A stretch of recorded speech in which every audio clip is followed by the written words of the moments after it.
Abu Nawas dan Rumah yang Sempit. Cerita pengantar tidur yang lembut dan lucu. Pada suatu malam yang tenang di sebuah kampung kecil dekat istana, angin malam berhembus pelan membawa wangi tanah basah setelah hujan. Di sebuah rumah kayu yang sederhana, seorang ayah duduk di teras sambil menghela napas panjang. Rumahnya memang kecil, sangat kecil. Di dalamnya ada istri, 3 anak kecil, dan kakek yang sudah tua. Setiap malam, mereka harus bergantian tidur di lantai karena tempat tidur hanya satu. "Aduh, rumah ini terlalu sempit," gumam sang ayah pelan. Anak-anak bertengkar terus, kakek mengeluh, istriku juga capek. Apa yang harus kulakukan? Keesokan paginya, sang ayah pergi ke pasar dan kebetulan bertemu Abu Nawas yang sedang duduk santai di bawah pohon besar sambil memegang tongkat kayunya. "Wahai Abu Nawas," kata sang ayah dengan wajah muram, "rumahku terlalu sempit. Tolonglah aku dengan akalmu yang cerdik." Abu Nawas tersenyum kecil. Matanya berbinar seperti orang yang baru mendapat ide lucu. "Baiklah," jawabnya pelan. "Malam ini, bawa seekor domba ke dalam rumahmu. Besok pagi, datang lagi padaku." Sang ayah bingung, tapi ia patuh. Malam itu, ia membawa seekor domba kecil ke dalam rumah. Domba itu mengembik pelan. "Mbe, mbe." Anak-anak senang. Mereka tertawa dan mengelus bulu domba. Tapi rumah yang tadinya sudah sempit, kini semakin ramai. Domba berjalan ke sana kemari, makan rumput yang ditabur di sudut dan kadang menginjak kaki orang. Keesokan paginya, sang ayah kembali menemui Abu Nawas dengan wajah lebih muram. "Abu Nawas, rumahku jadi lebih sempit. Domba itu berisik dan kotor." Abu Nawas mengangguk bijak. "Baik, malam ini tambahkan lagi seekor ayam jantan dan beberapa ekor ayam betina ke dalam rumah." Sang ayah pulang dengan hati berat. Malam itu, ia membawa ayam-ayam ke dalam rumah. "Kukuruyuk!"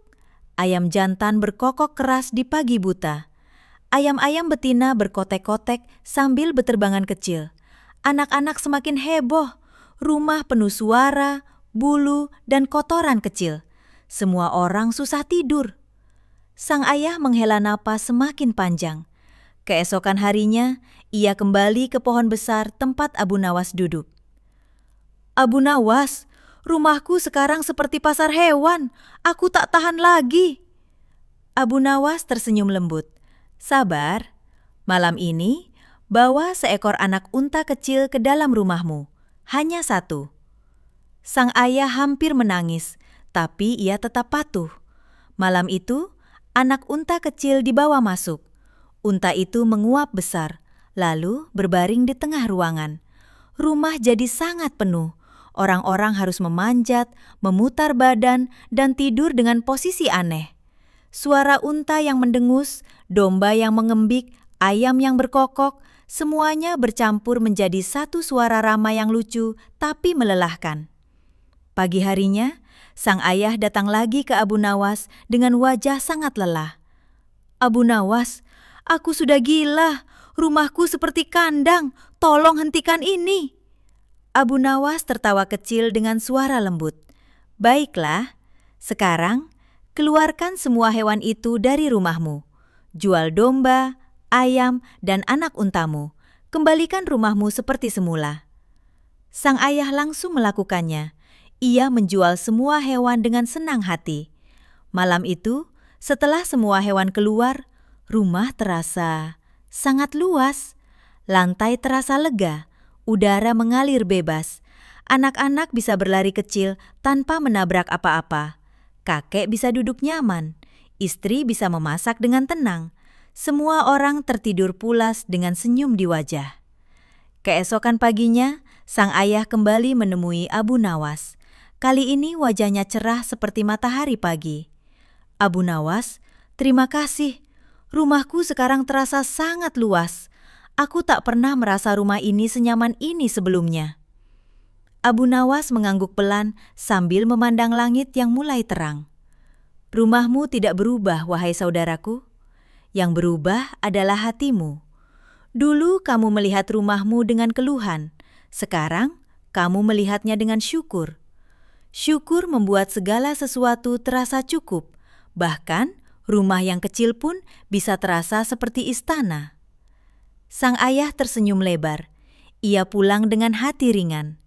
Malam itu, di rumahnya yang sederhana, semua orang tertidur dengan damai.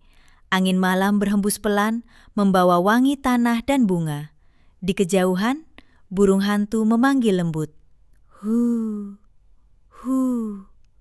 Dan di bawah pohon besar, Abu Nawas duduk sendirian sambil tersenyum kecil menikmati malam yang tenang. Pelajaran lembut untuk malam ini. Kadang, kita merasa hidup terlalu sempit karena terlalu banyak keluhan. Tapi kalau kita bersyukur, tiba-tiba segalanya terasa lapang dan indah. Tidurlah dengan tenang, nak. Semoga rumah hatimu selalu terasa luas karena penuh syukur. Assalamualaikum. Selamat malam.